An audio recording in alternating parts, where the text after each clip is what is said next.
anything to read. You're going too fast. Read anything, doesn't matter, or just sing a line of hymn. Oh, yeah. I don't have any. That's wrong. You know I can't talk. Wanna have take risks. Only women have bad boots. Seem to be the only.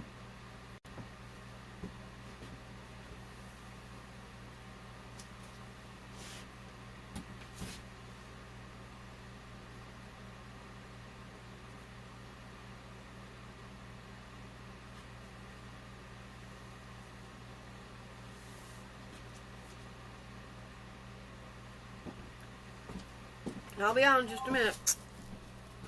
Hi, everybody.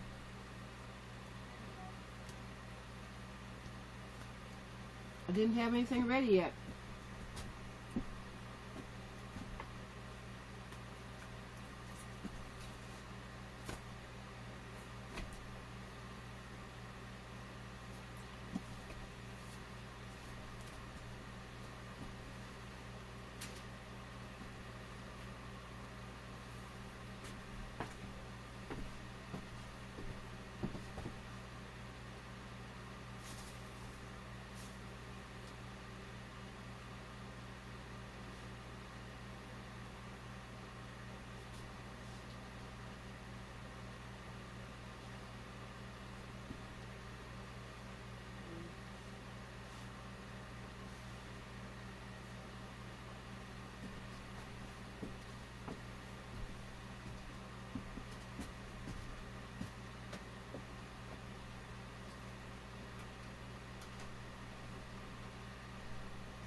We're ready for you. It was too soon for me. I was going to get my file out and reading my own stories. But where it is now. I messed it up my whole evening.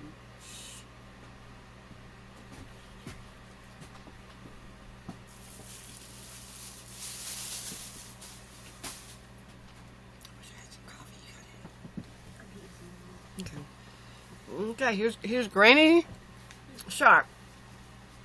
A little bit earlier, well, it's right on time, I guess. Just being handed some materials by my helper. But I'm going to read two that I know of.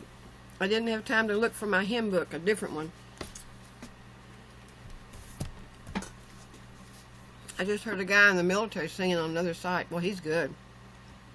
A veteran.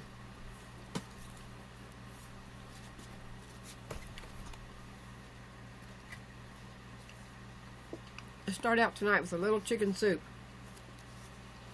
Living your dreams. What are your dreams? We talked about that last night for a little while. Does anyone have a special dream? One that, you know, they always say, if you want to succeed at something, especially if it's a business, do something that no one else has ever done. Or if they've done it, then do it better. And that's what I'm hoping to do. At some point, do it better than I did the last time before the tornado hit. That's my goal. Work on something for the veterans. All three of my sons are veterans. The middle son, I'm sure you all know, died 6 years after he got back from Afghanistan. He had a good life after. Well, I say a good life.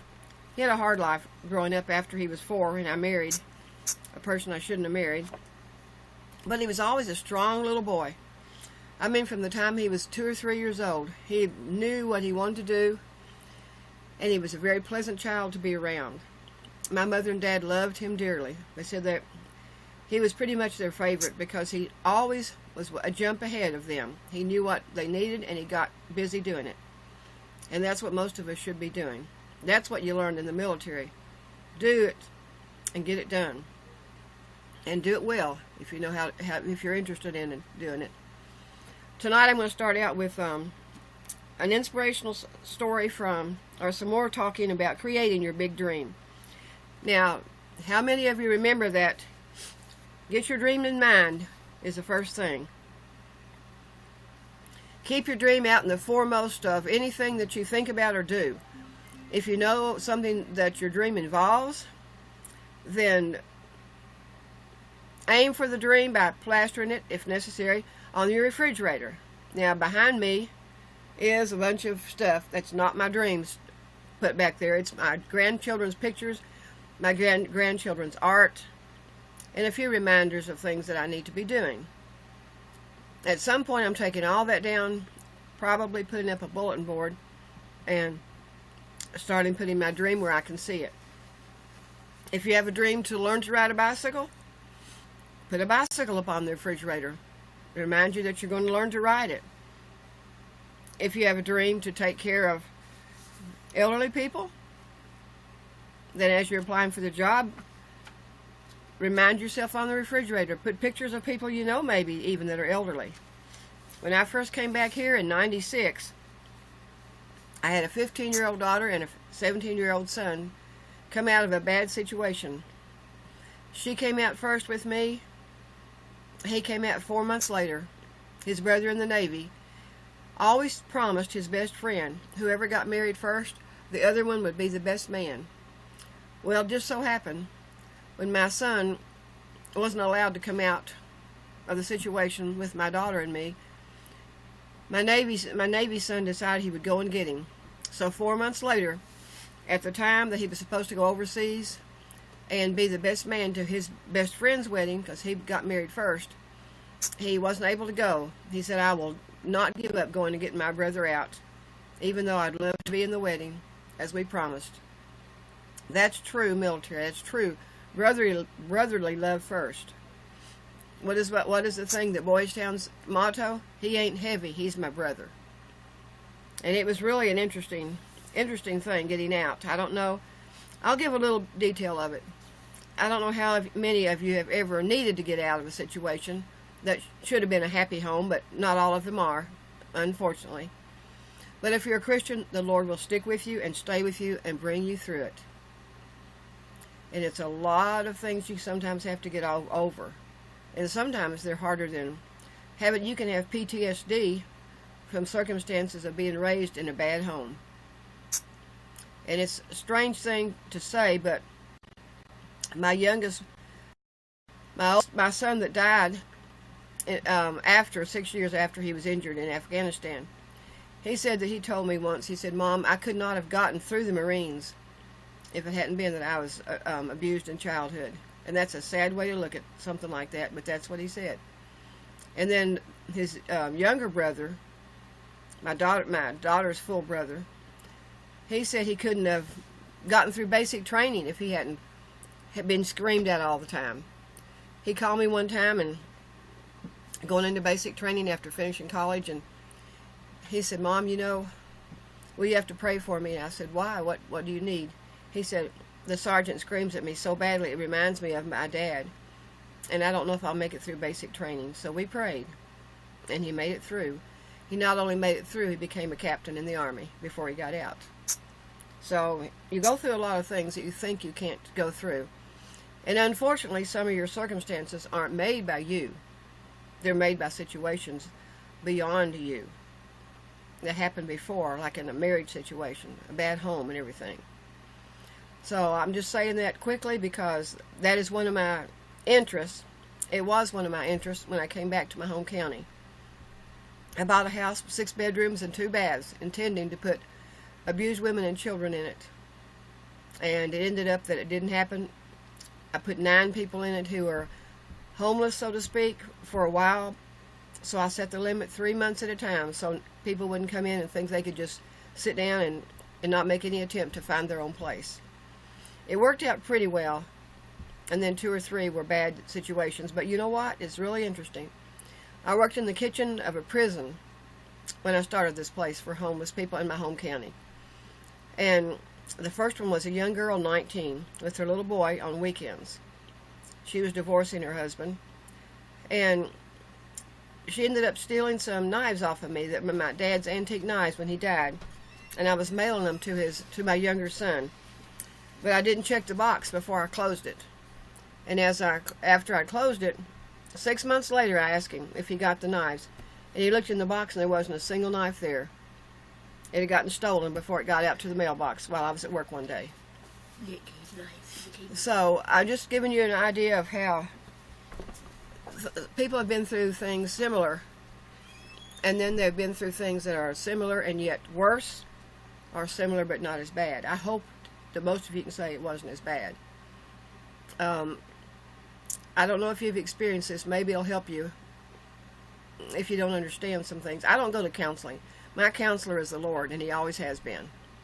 And I find out, I mean, you don't even need a worldly counselor if you've got the Lord counseling you. If you can speak to Him, get advice from Him, forgive the people who have hurt you. Oh, it took me really one hard time when I came home with my daughter to put her in school and find out how hard it was for her to be in school. She couldn't even look up at people her age. She could not look them in the face walking down the hallway. And one teacher called me that I'd grown up with, and he said, "Is that your daughter in the school?" And I said, "Yes." He said, "Do you know she can't even look at me when I go down the hallway?" And he said, "I was told by someone that was your daughter." And he said, "She reminds me of someone who has been in a prisoner of war camp." And I said, "I never thought of it that way, but that's about how I would describe it too." She was about scared of her own shadow. She got taken advantage of by girls in the school. She wasn't used to being around teenage girls, and it was hard on her for a while, very hard. And to this very day, let's put it this way, there's some people who look at it who have no business interfering with her life, but they do it. And they don't, if they understood the background, and I'm sure some of the people have been through similar things, but they don't want to look at it the right way. They shove people off into counseling that they don't need to go to. I'm getting off on a bandwagon, I guess, of mine, but I do not like pathways. I've seen many people, literally, their lives destroyed worse than they were when they went in there for counseling, and came out, a lot of them, druggies. So, stay as clear as you can from any social agencies if you've got the Lord to be your counselor. He will see you through, and then you'll have a testimony on the other side. I guarantee you'll have a testimony. So that's one of my bandwagon things. I better get off of it right now. First of all, when you get ready to do your dream, believe in yourself and use a positive self-talk at all times. When you have a negative thought come in, boot it out. If you're a Christian, you say, "In the name of Jesus, go," and it'll leave. It will not hassle you. You have to believe who it is that's in command of your life. If you put yourself in command, things can often go wrong. So that's why I like this book that these two authors wrote, two men together. Okay? So use positive self-talk and keep on believing what you are believing, and you will achieve what you are trying to achieve. And if I didn't have that in my thoughts about the goal that I hope that the Lord is still wanting me to do, the same thing, but in a better way, a different way. And that's to continue working with military who are homeless and very much in pretty serious physical condition that they can't take care of themselves possibly. And I think that my granddaughter and I have looked at a place that we would like to maybe leave this land that I'm on, that I own, and maybe sell it if the Lord says to, and buy this other place. And it will take a lot of faith. It'll take grant money. I don't anywhere have near enough money, but God owns the cattle on 1,000 hills, and if I believe, this is what He wants me to do, He owns the cattle on 1,000 hills, and it takes a faith the size of a grain of a mustard seed to do what it is the Lord asks you to do, no matter who you are. If you know your goal is to serve Him, not to become famous, but to serve Him by helping others. Now that's my speech on the first part of believing in yourself.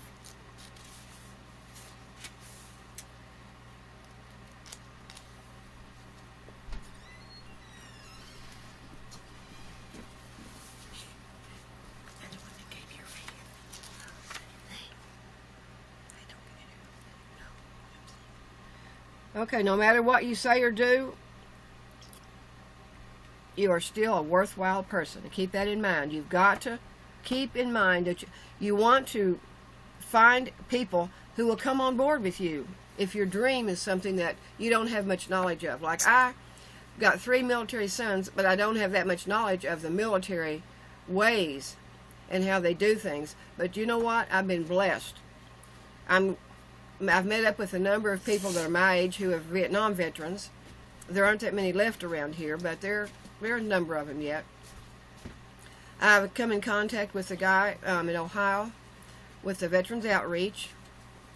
They're starting a new program about 30 miles from here. They're going to have a monstrous 200-acre place for veterans. It's going to be like a place to come and get counseling and turn your life around, and then go to a place where you can have maybe do independent living. My goal is to have a place for independent living where they can either live in a small cabin like I'm doing right now, or I'll see if the Lord wants to build a lodge. I have the design in my mind. I could put it on paper tomorrow, but it's right there in my mind.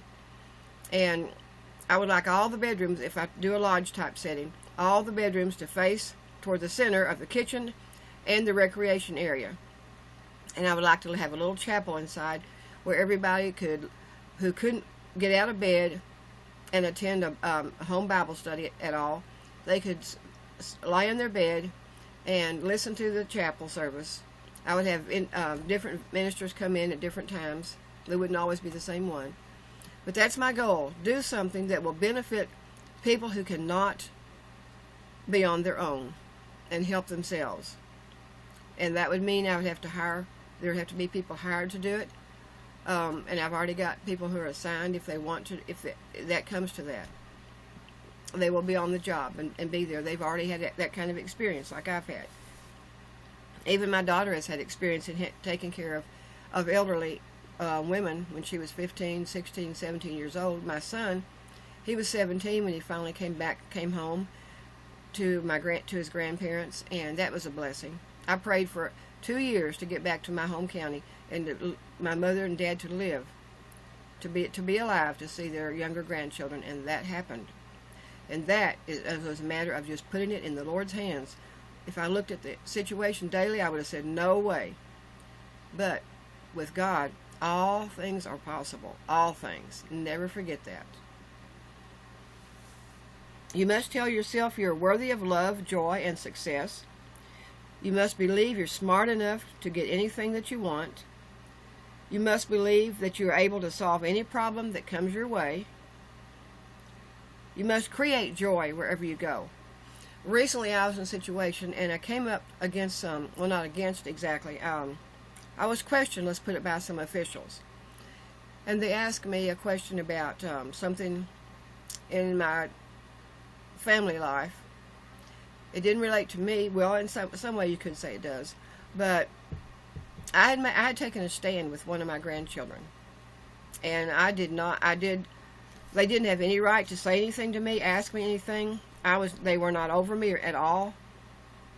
I want to tell you something.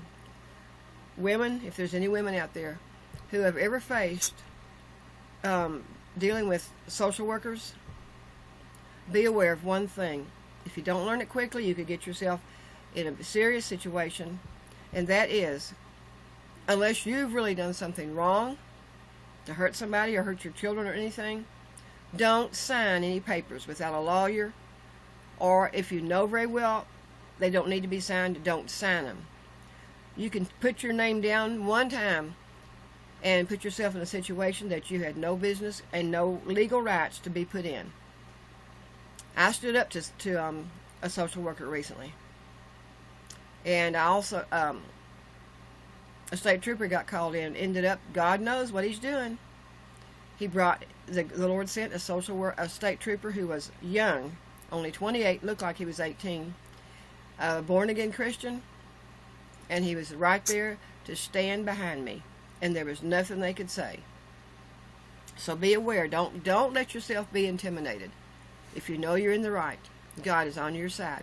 A lot of times you'll go through trials anyway, but keep in mind, He knows how it's going to turn out. And hang in there, because everything I've seen that I've gone through strengthens me and teaches me to be a better person, to do whatever God has for me to do. Step 3 is build. We talked about it last night. Build on your core genius. And I had to look at that because it means take time to determine what your core genius is and begin to focus more of your time on it. And I'm still trying to figure out, let me see, you probably know, some of you, what core means in this situation. Let's see. See, there are certain things easy for you to do that you love, from which you gain feedback, and people receive value from them. That's what you want. Some of these things you do easily and well. You're almost embarrassed and feel guilty about taking money for them. Anything that I do, I'm not interested in particularly taking money. The only thing I would want to know that there was money for is the finances to run whatever it is that God tells me to run. Just enough. When I took in the homeless people, I mentioned it to the Veterans Agency and the licensing in here in my state, and he said, how much did you charge a month for everybody to live here? And you gave them laundry privileges and food. And I said, $250 a month. And he said, you are kidding me. He said, do you know that you could have gotten $1,500 to $2,500 per veteran coming there? And I said, sir, I wasn't doing it to make money. Neither did I do it with the homeless people in my community.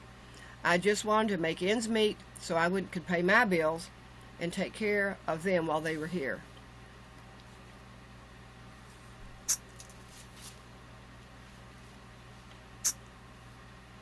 Okay, and this is the one I was going to stress tonight. Build an awesome Dream Team alliance. If I don't have a Dream Team backing with veterans, I guarantee it will take a long time to do whatever God asked me to do.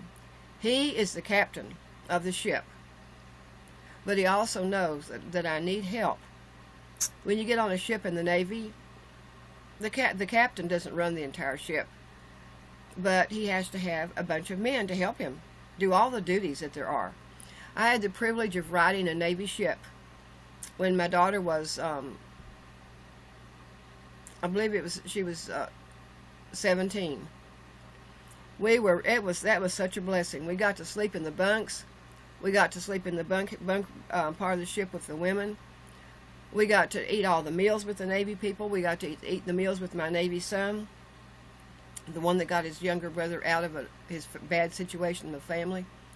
And if I had not had the responsibility of my 17 and 15-year-old children, I could have stayed on that ship and become a civilian worker in the recreation room, and I would have loved that. I loved riding on the ship, and I loved being around the Navy people, but I had my own obligations. So remember, get people to back you, get people to work with you. Especially if you're thinking, if you need grant money and you don't have a knowledge of writing a grant,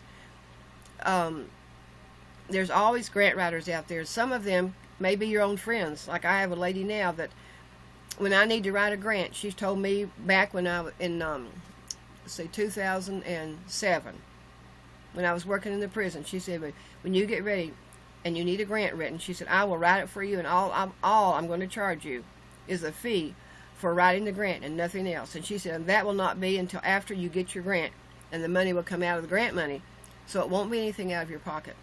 Well, I didn't get to that point of doing it because a tornado came and took the house where I was going to make the rest of, build it bigger and bigger for the veterans. We still have the land, but we don't have, as you can tell from looking at that little picture here, there's a lot of things just in a small amount of space. I had an extra loft added. It was done by volunteers. Everything that was done inside this house was done by volunteers, and you can see the paneling back there where the pans are hanging. You see it looks like an old house. Well, that was a 100-year-old house right down the road. They had the wood stacked there for 6 months about. Every day I'd come home, I'd think, boy, I need something to put over my walls inside. And one day I thought, I could ask them about that wood. I stopped and asked the man and his wife, and they said, yes, we're tearing that building down. We gave it to somebody, but he hasn't come back and gotten it. So that wood right there was, at 9 years old, my granddaughter, who's now 12, I cut the wood and she hammered it on the wall, and I think she did a pretty good job. It looks like the inside of an old log cabin.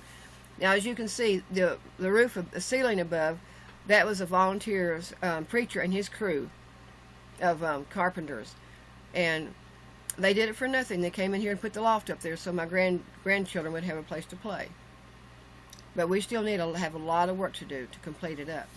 So I'm just showing you a little bit of how things can go slowly at first, it seems like, but it'll move along if you take what's offered to you and just sit back and watch and see how it's done, how the Lord directs you.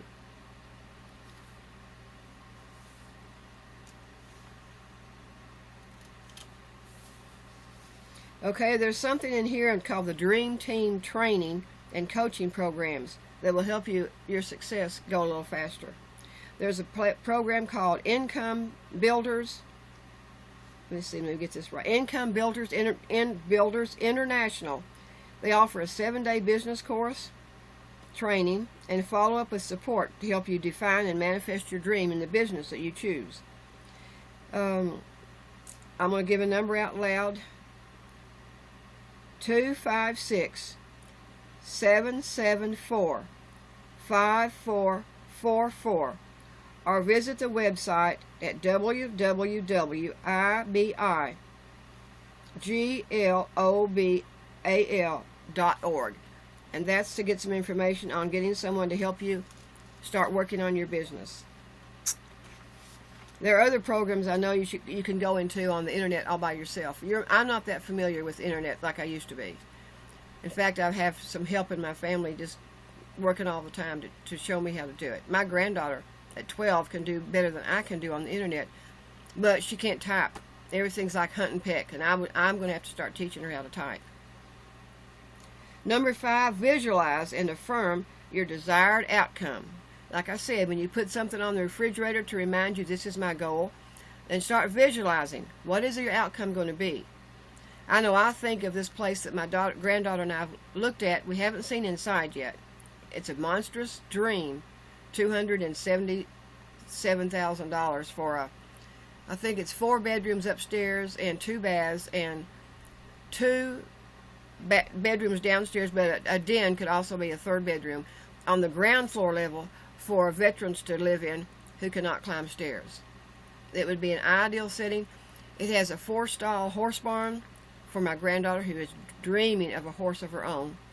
I had one when I was growing up. Her mom had a horse when she was 15. We came back here. Would you believe a man let me buy a horse on time for my daughter at 15? And it was the most gentle horse. Took me about 2.5 weeks to get the money saved up to get it. And when she got it the first time or two, she rode it up my dad's logging road, and she slid off of it. She rode it bareback. We didn't have a saddle yet. And that horse was so gentle, he proved it to us as soon as she slid off. She slid right under all 4 of his legs, and he just stood there and did not make a move until she climbed out from under him and got back on. Visualization activates your creative subconscious and will start giving you creative ideas to help you achieve your goal. Visualization programs your brain to move rapidly and perceive and recognize resources that you will need to achieve your goal. Visualization activates the laws of attraction, thereby drawing into your life people, resources, and circumstances that you will need to achieve your goals. I'm thinking, I hadn't read this, I'm going back over this book starting with you all. That is something that I thought of last night when I got off of this computer. There is a man in this town who's running for judge executive. He is a military 15-year Navy veteran. Now, those of you who've been in the military and are Christians, please pray, because if God is directing me to personally talk to this guy and his wife, she's an ex-veteran too, I understand. So, it's going to be a tough battle for him in this community. He's been here 10 years, the same amount of time after I came back, and he had already been president of the Kiwanis Club. That's good recognition. He was in charge of the volunteers to clean up the town, and I'm sure I probably saw him on my land a time or two from the picture in the paper. I haven't met him personally yet, because he came out, a lot of volunteers came out to my land to help tear the house down, and then we had to burn it, unfortunately, and then cart off things. We even had a group of, I think my brother said, I wasn't here that day, my 2 brothers, my two sons, my Navy son and the one that died, they both were here, and they said that the state troopers came out, about a dozen of them, all Christian state troopers, came out and raked all the glass out of the yard that had blown out of the house when the fire was set. We took all the windows out that we could take out, but there was glass there, well, before the fire was set. When the tornado came through, it blew through the back sliding glass door into my bedroom, and there was glass all over that bedroom. After we walked through it the next morning, we all moved into the living room with the wood stove and stayed all night that first night. But then some guys came. I don't think they had the right to do it, but I accepted it, to tell me that I had to leave, move out the whole place. I had a room that was not touched at all by the tornado, and I had my bedroom furniture. The Lord had told me to move it in there. Strangely enough, 3 days before, my daughter told me, "Mom, the tornado's going to hit this house. It's going to come down right straight down your holler," and it did.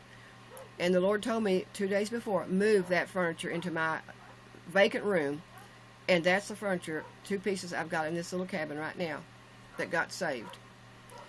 So God moves in mighty ways and small ways.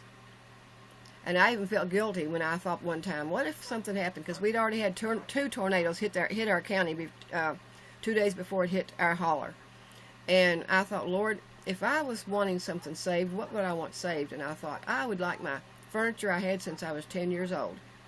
And I felt guilty. I said, Lord, is that a God of mine if I care that much about it? The next thing I know, he's telling me the next day or two, move it into my vacant room that no one was living in right then. Until it got to be springtime, that's when I moved in that room, because it didn't have a wood stove. Now, visualization builds your internal motivation to take the necessary actions to accomplish the needed part of your dreams. So remember, what we're aiming at right now is to have a mental mindset that you're going to do the goal or the dream that you have, that you're going to visualize it. If it means putting things on the refrigerator or maybe on your walls, there's no reason why you can't take a thumbtack and tack up pictures that will give you an image of what you want to do and with your dream, where you're going with it.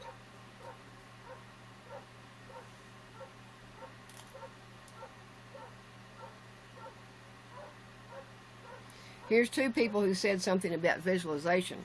I never hit a shot, not even in practice, without having a very sharp, in-focus picture of it in my head.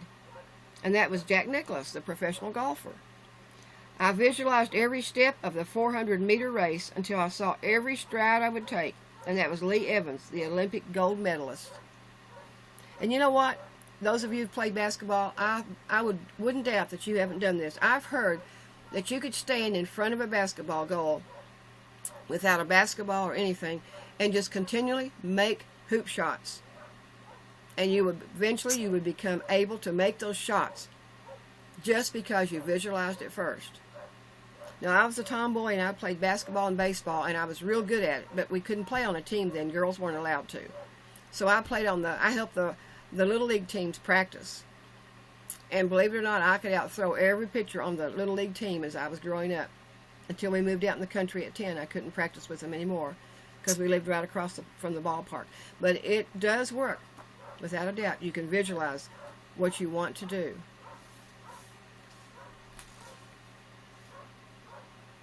All you have to do is set aside a few minutes every day. The best times are when you wake up, after meditation or prayer, and right before you go to bed. Keep everything in your mind when you do this, when you wake up. Pray. Visualize. Ask the Lord to help you.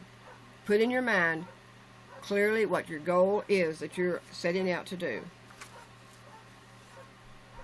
Okay, so I think we've done enough of this one because I'm not sure exactly how long I'm going to stay on here tonight. I want to take some time later to do some reading and do some planning, because I just put a notice on the email. My daughter had to help me because I'm not that good at it. Help me open the site and put a notice to the judge executive. Remember, he's new here. He is up against a lot of competition. He's against a guy that just finished his term as a state representative. Now, he's got a lot of skills, but that doesn't mean this other guy can't. can't succeed. I think his Navy skills, I've read in the newspaper, if anyone took it seriously, they would jump behind him, get on his bandwagon right away, I believe. But of course, I've got 3 military sons, and I believe in giving the military a chance because they have put themselves on the line for us. And I'm sorry to hear that there's someone today who lost a brother in the military. I'm sorry to hear that. And I'll be praying for you. I'll find out definitely what your name was. I was told that today. And I'll be praying for you and your family.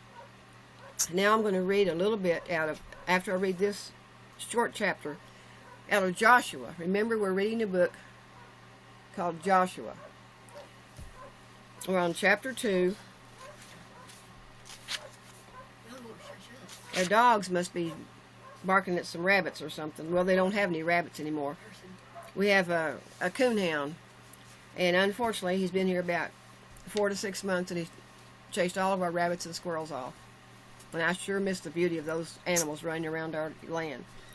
Chapter 2. Funerals are commonplace in towns where religious wars are rampant. But each death is new to each family, and the devastation is always total. Little Annie's funeral was more tragic because even the killers didn't mean to kill and maim these little kids. Fanatics like those have no guilt. They have long since numbed their twisted consciences so they blind themselves, their self-righteousness, and translates cowardly murderers into heroism. It was just a sad mistake that these kids got in the way. And so the murderers even went to the wake with whitewashed conscience, without the slightest tinge of pity for the broken, distraught family who had done nothing to deserve this senseless tragedy. They went too far into the night. The whiskey flowed freely and the tongues flowed just as freely. Friends came from all over. Relatives like Jack and Mary Behan had come a long way, so they slept at the Whiteheads' cottage together with other relatives who came from the 4 corners of the country, some from across the border. Charlie Pastor, Reverend Russell Davis, a Presbyterian minister, came to pay their respects. He was a decent man, and though quiet and seemingly shy, he was boldly outspoken in his condemnation of the senseless violence that was rampant throughout the county, thereby infuriating agitators. People could always count on him to do the decent thing, like coming to see little Annie's wake, which also galled his critics. When the Whiteheads priest, Father Elmer Donnelly, came in, the 2 clergymen shook hands warmly, talked briefly, and then prayed the wake of the service together. The next morning the church bells tolled heavily, and the somber tones as they called everyone to church, reminding the young and old alike of the life as serious as business, and death is no respecter of age or person. Charlie and his wife Barbara sat in the front pew with Mike and Maureen. It took little or no amount of courage for them to do that, as they now had no delusions as to how much hatred and poison their friendship stirred up in the sick minds. They were more determined than ever to stand up by one another, even if every last one in the family was killed. Situations like this may breed violence, but they also bred a depth of heroism that is rare in the ordinary course of events. Father Donnelly was an old man, a saintly man, who had consoled many a grief-stricken parent in his parish. He had been pastor for there 30 years, and knew everyone better than his own relatives. He had baptized them, heard their sins, given them communion, married them, counseled them, comforted them, and eventually buried them. He was really the father of them all, and they felt that way about him. Some wished that he would do more to end the senseless hatred and killing that went on. Others thought that he was already too outspoken and should mind his own business and stick to religion and stay out of politics, as if politics would be an exempt from morals and none of God's business. The sermon the priest gave was simple but poignant, with some kind of strong, tough comfort that would come from a man whose heart had been broken 1,000 times and whose concerns went deeper than ever before. Mike and Maureen and my dear friends, it is easy to say the Lord gives and the Lord takes away, and God takes only the good thing, young, but there are no words that can express the comfort to a mother and father whose child has died in such a senseless death and another is critically injured. My heart breaks every time something like this happens, for I have grown old knowing all of you and loving all of you as if you were my own. I share your grief and your sleepless nights and your troubled concern for the future and for your children's future. For Annie, the trouble is ended. The pain is no more. She is with God. walking happily with God, the good Lord, and his blessed mother. The pain of her leaving is our pain. She is at peace and happy and safe in God's house. I used to be afraid to die. Lately, as the pain of all around us grows ever worse, the prospects of seeing God do not appear so frightening, offering as they do the hope of liberation. The dog got a possum. It chased a possum up the tree. That's interesting because the last 2 days I've seen... It is a hunt dog. I have seen 2 possums out on the main road as we go to town. That's interesting. It's way up in a tree. I tried to knock it down in the tree. That was the coon dog? Yeah, it's barking the crap out of it. Oh, the coon dog just got... Our coon I'm dog... like, what the crap is it? It looked like an owl up in a tree. So she just came in and said that the coon dog that I've been trying to see if we could give someone just killed a big possum. No, it didn't kill it. Oh, it hasn't killed it? Just got it? No, it just scared it half to death up the tree. Oh, it's up a tree. Okay. Small branches hanging for dear life. Oh, well. However, we still live in the world, and our work is not finished. In the face of this senseless tragedy, we have arrived at a critical junction in our lives. We can allow ourselves to live in hatred like those who killed the little Annie and add to the endless hatred all around us, or we can follow our Savior as Christians and be like him, Might as well keep it. who never allowed himself to take offense but forgave even those who plotted against him to destroy him, like they still do in our own day. Whatever you do to the least of your brothers and sisters, you do unto me. And in Annie's death they killed Christ once again. As the priest stood and said these words, he was distracted by 2 men in the congregation whose faces became distorted with a look that seethed with anger and guilt. And he knew that they were the ones who had killed their little girl. They were not total strangers. He had seen them around, but he did not know who they were or where they came from. He didn't remember them as children growing up in this town. They must be from recent imports from someplace else. Regaining his composure, the priest continued, "It is at times like this that it is not easy to be a Christian, and that is why we should not separate ourselves from the rest of the world. An eye for an eye and a tooth for a tooth may make sense in the heart that is filled with grief, and to a feverish mind that can find no relief even in sleep. But forgiveness is a beautiful gift that Jesus gave us for the unwavering key to the peace of mind. Over 100 years ago in France, a butler attached to a wealthy family knew where the family kept all of their wealth. Hidden in a vault underneath the chateau, he methodically plotted to kill everyone in the house and steal the treasure. One night, when everyone was asleep, he murdered first the father and mother, and then, one by one, the children. Only the youngest escaped because he had heard noises and couldn't sleep. When he realized what had happened, he quietly slipped out of his room and hid in a closet under piles of clothes. For years he wandered the streets as an orphan, and later entered the seminary and became a priest. Eventually he was assigned to Devil's Island as a chaplain. One afternoon a convict came running in from the fields, frantically calling for the chaplain. "There's a man dying out in the field, Father. Come quickly." The priest ran out with him and reached the dying man. Kneeling down beside him, he lifted his head onto his lap and asked if he would like to confess his sins.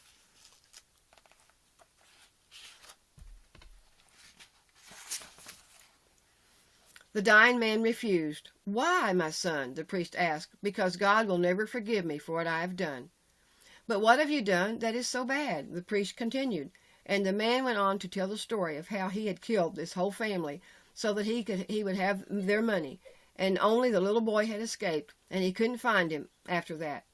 Then the priest said to him, "If I can forgive you, certainly God can forgive you. And I forgive you from my whole heart.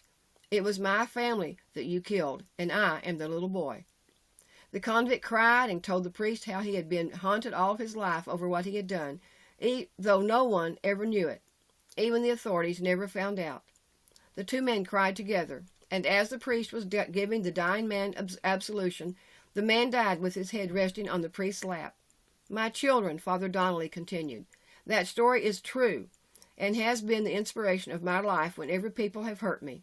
It shows how beautiful and godly is the generation of kindness that Jesus taught to be. Trying to forgive like that has brought me such peace during my life, and I share that story with you and hope that you may be able to follow in Jesus' footsteps, and forgive those evil men who have done this horrible thing to your children, and find peace in your own souls. May the Lord God fill your hearts with peace and grant your other children a happy and peaceful life." The priest continued the mass, watching every now and then the two men who had identified during the sermon. They knew he was watching and lowered their eyes whenever he looked at them. The mass ended, the procession at the cemetery, and the committal service was without incident. Mike and Maureen clung to each other during the prayers, and when it was over, thanked Father Donnelly for his comfort and support, and asked him over to the house for refreshments with the family. Now, that's interesting. This chapter I've read to you, and I'm already half through the book, reminds me of an incident that I knew of when I was, I think it was after I got out of college. I believe it was before I'd married, but I'm not sure. But anyway, I belonged to a Christian church then. Since I've come back here, I go to different churches. But at this time, a lady in the Christian church asked me if I would go with her and another lady to Lexington, Kentucky, to a special service.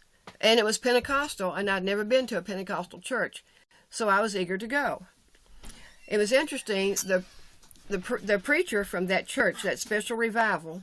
Don't give out no Lexington or anywhere. Okay, that special revival was held for 1 week by this preacher. I'm trying to think of where he was from. I think he was from South America, but that's beside the point. But anyway, he had come up here. He had come to this special service for a week. At the end of his service, he asked anybody if they wanted to come forward for prayer for anything. Well, just about all of us in the church went forward. But this sermon was so dramatic, and I mean right to the point, like this story, 2nd chapter in Joshua. This man, this preacher's father, had been a preacher as he was growing up. And he always, his office or study was in his house. So whenever anyone came, they were all welcome to come to his house to talk with him about anything they had need of, to pray about, or for counseling. One night, his wife heard a knock on the door, and I don't know how early it was. Probably, I'm going to say close to midnight or so. And she went to the door and answered it. And she asked the man what he wanted. And he said, "I want to talk to your husband. I need to see him for a minute." She said, "Well, I'll show you where his study is. He's in his study praying. So I'll take you there, because he won't care." She took him and left him in the study and then went back to her room. A few minutes later, there was a gunshot. And her son, who was preaching this sermon, and he was in his, I would say, about 30s. And he said he ran to his father's office. And as he was running toward his dad's office, a man ran out of his office. And he ran out of the house, so he didn't have the choice to chase him and try to catch him. He had to go to his father's room. He said he walked in the room, and his father said, "Son, I need for you to promise me something before you go and try to catch this man, or get the police and tell them about him. Promise me you'll do something." He said, "What, Dad?" He said, "Promise me that you will not charge this man if you find him. You will not hold him accountable for my death, because I'm about to die any minute." And he said, "Now, son, please promise me this before, because I could die. And I need to hear you say, 'Yes, Dad, I will not charge him.'" And he said, "Dad, I won't charge him." And he never did charge him. I don't know if he even found him, but he did not press charges against the man.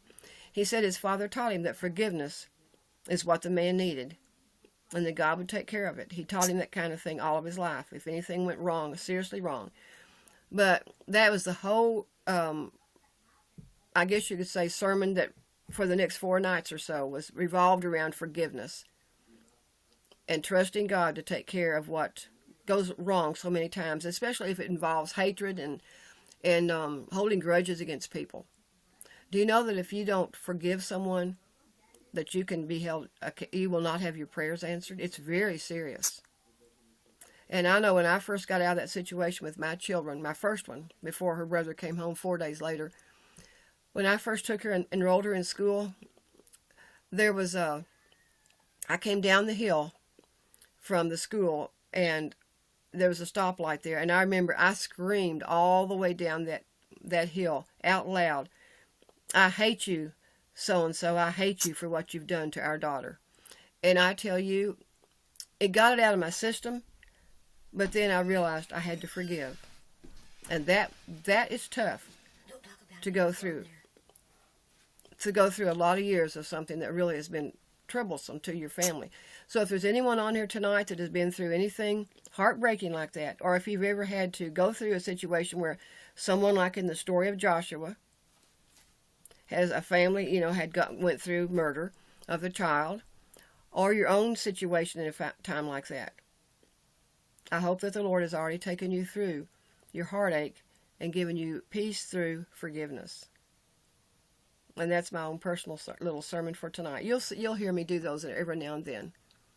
Let's see if I can find any song. I really seriously meant to look for my thinner songbook today, and I have maybe 2. But I didn't practice any, and I wanted to be prepared more so than now, but I had a lot of things to do today.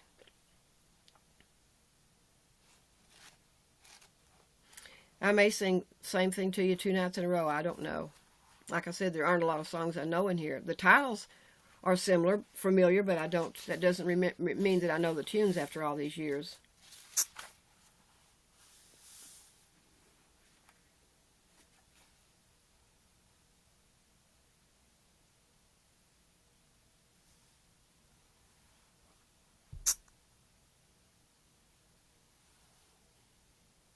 Tell them thank you for the lights, Mom. They gave me a bunch of them. Mom, tell them thank you for the lights. Thank you all for the lights.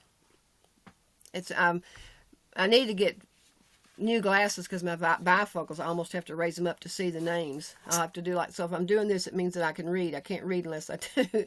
So it's probably going to look funny. I'm not sure I know the tune of this. I love this song, but I don't think I know the tune completely. Let's see.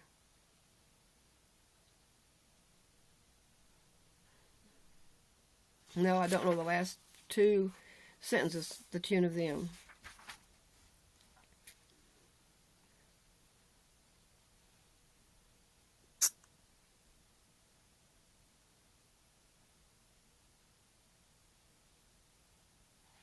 Well, I know the title of that one, but I don't know the tune of it either.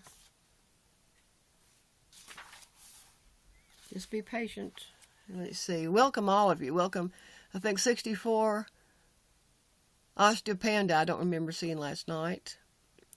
YouNow, I'm sure, yes, I saw you last night. Welcome again. Domina Off Lordran, welcome. Samir G, welcome. Wendy Panda, that's a neat name. That little panda down below it, Osteopanda, looks just like the little panda I made my first child as a pillow head, and then I made him one as a placemat for his plate when he was little too. Looked just like that. I heard an old story, how a Savior came from glory, how he gave his life on Calvary to save a wretch like me. I heard about his groaning, of his precious blood's atoning.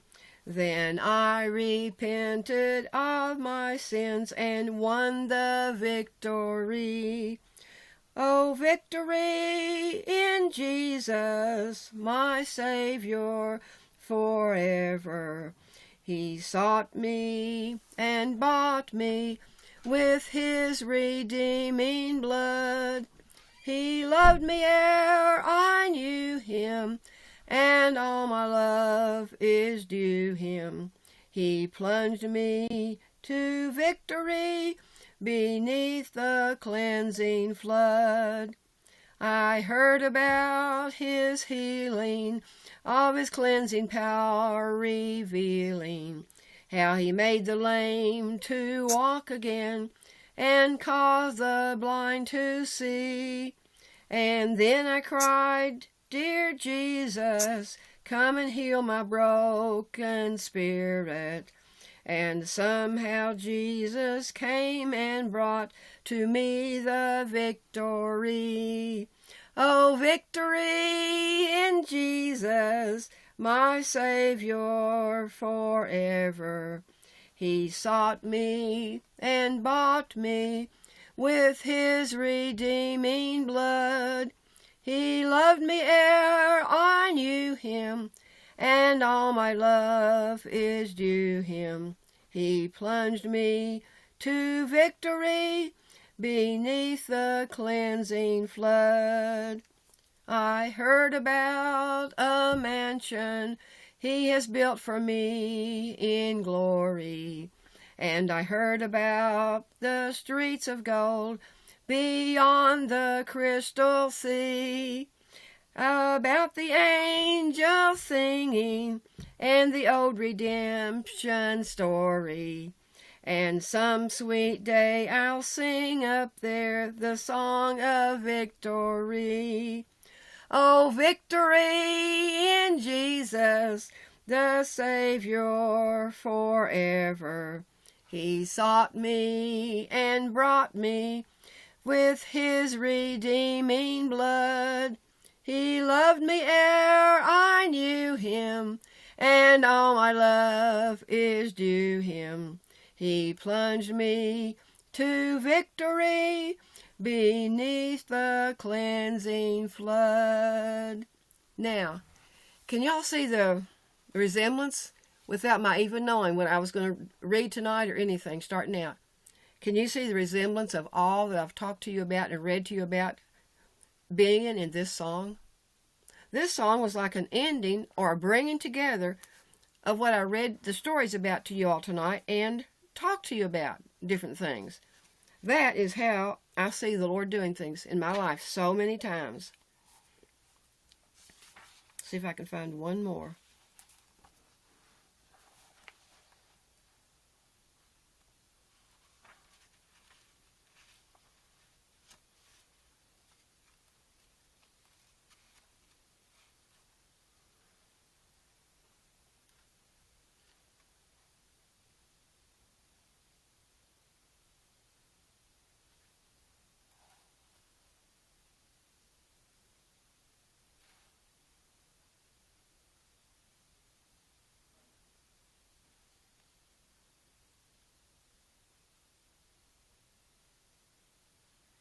When we walk with the Lord in the light of his word, what a glory he sheds on our way.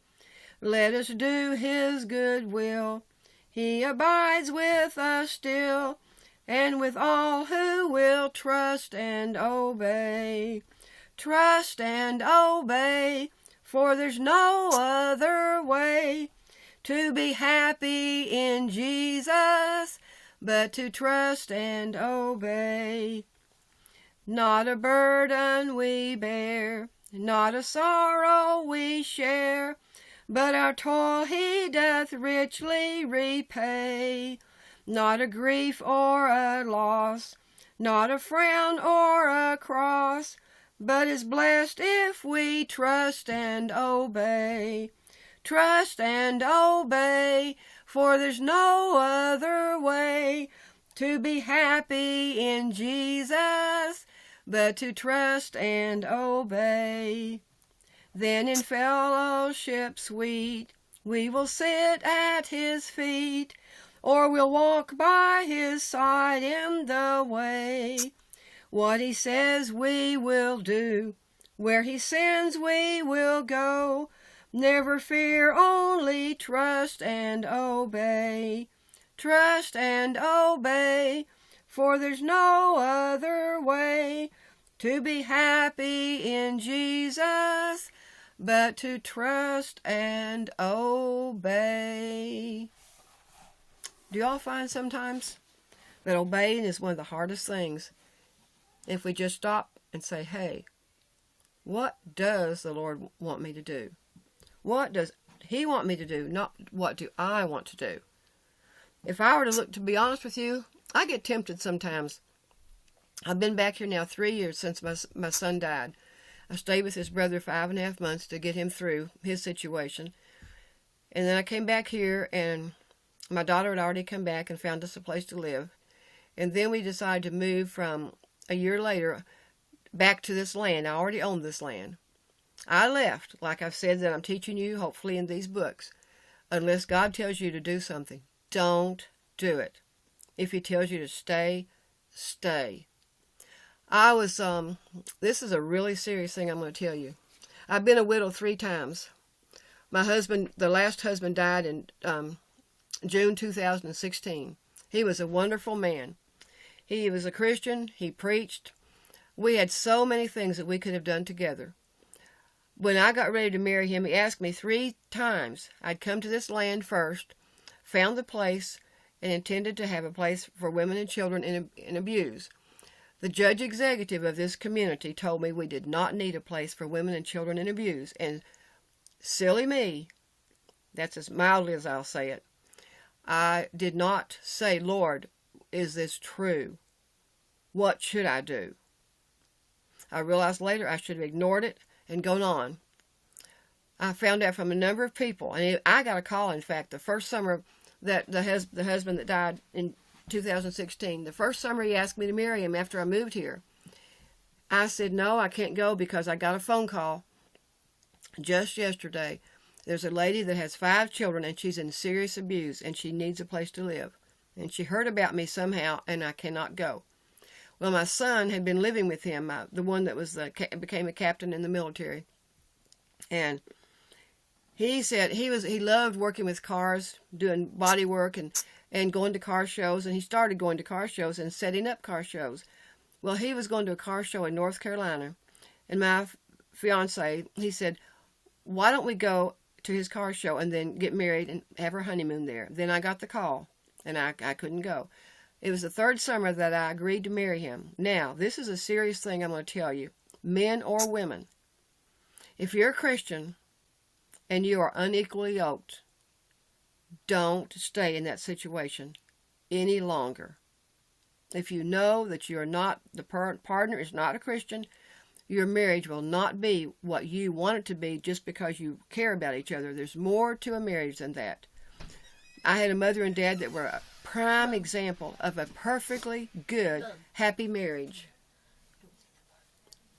And that's, if I had looked at it and seen how blessed I was, my dad asked me twice to give back a ring. Twice I was going to get married. And then the next time I disobeyed and the marriage was not good. But anyway, that's very, very important to do what God wants you to do. What I'm going to tell you now is what I was about to tell you and I almost forgot. My 3rd marriage, I was in Sicily. I took a family member to Sicily and went there 10 months later to bring her back. And while I was there, a lady told me, a minister's wife told me, she said, go back and break up with the man that you're now engaged to. And I thought about it, and I thought she didn't even know anything about him. Never had heard me mention him. And I just briefly had been to her church a few times in the month that I was there in Sicily. My son was in the Navy. So I went back, and the 3rd summer, he came and asked me to marry him again. And I finally gave in. 2 weeks later, at one of his church services where he was living then, he, a minister, a really strong minister, my husband went to the bathroom. We've been married 2 weeks. He went to the bathroom, and while he was in the bathroom, the minister got up, and this was a man who could give prophecies. He was powerful. And he got up and he said, I want to say something. There's someone who is here today that has only been married 2 weeks. And if you had waited, God would have given you someone 10 times better for you. I looked around that church. It was a small church. There might have been 25 or 30 people, and I knew every one of them. And I knew that I was the person who had just gotten married, and if I'd waited, and this man was so powerful, I knew he was right. And I was so glad he'd gone to the restroom and had not heard that. Now, this man never gave a name of anybody that he spoke a prophecy to at all. He didn't even say this is male or female I'm speaking to.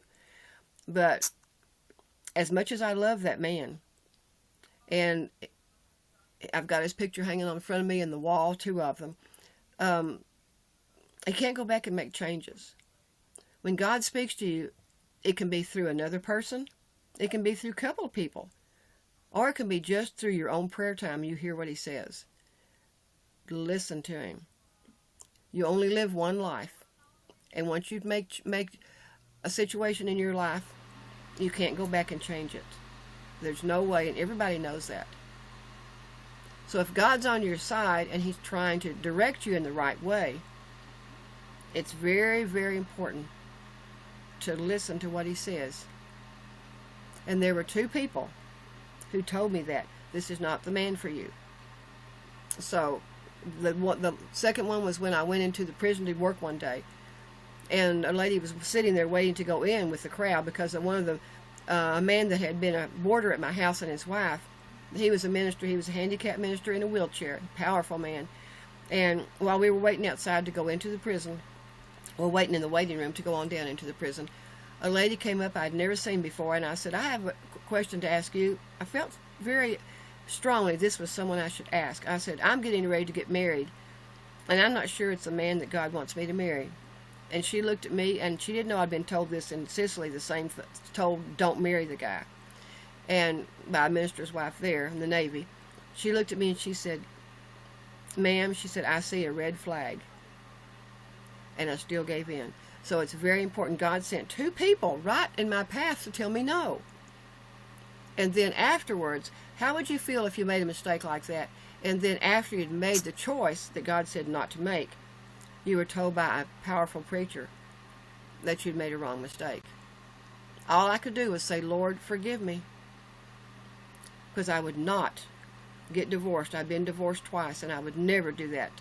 When you marry the right person. If you're a Christian, marry a person in the Lord, and wait and be sure, and most likely you will have a very happy marriage. You'll have your trials, but it will be a happy marriage if you marry in God's will. Now, if there's it's 9 o'clock, it's 5 after. That's the time that I need to stop. Tomorrow I will try to have a much better program plan. Let me see if I can see and put my bifolds up. Everybody else has come in. No, I guess it's the same people here were here a while ago. Well, I wish you all a very good night. And I pray that whatever you're going through, whatever trials you may be facing, that you'll take time to turn them over to the Lord. And if you don't know the Lord, please get to know him. You don't have to be in a church house to give your life to the Lord. You can just ask the Lord to forgive you of your sins. He loves you. He died for you years and years ago. If he cared that much then, don't you think he will still care now? Because he's coming again. And he's going to bring all of his people home with him, take them with him to the heaven. And it's going to be a wonderful place. We will be delivered from all of the pains and hurts here. But you know what? Through all the trials that I have, the joy of the Lord is my strength. And I know that I'll be able to say that. If I'm on my bed and can't take care of myself, I pray that in my mind I still can say to myself, the joy of the Lord is my strength. I really pray that I go home like my dad. My dad always said, I want to go home. He said, I always wanted to go. I want to go home when it's time. I want to fall out of a fishing boat catching a fish. Well, he didn't. He died in my bed in the bedroom that I'd grown up in. But when I went in his room, when I found out he had died and I walked in his room, that was the most beautiful, handsome, white-headed man I've ever seen, I believe. And it wasn't just because he was my dad. And he had the most glowing peace around his countenance. And I walked out of the room and I said to myself, Dad doesn't need me, my mother does. Nobody's there. Oh, they're not? Okay. Just tell me. Okay, thanks. What do I do, just turn it off? No, just tell me. Okay, now I have to go. It's after 9. That was my set goal. Have a good evening. Lord willing, I'll see you tomorrow. Thank you.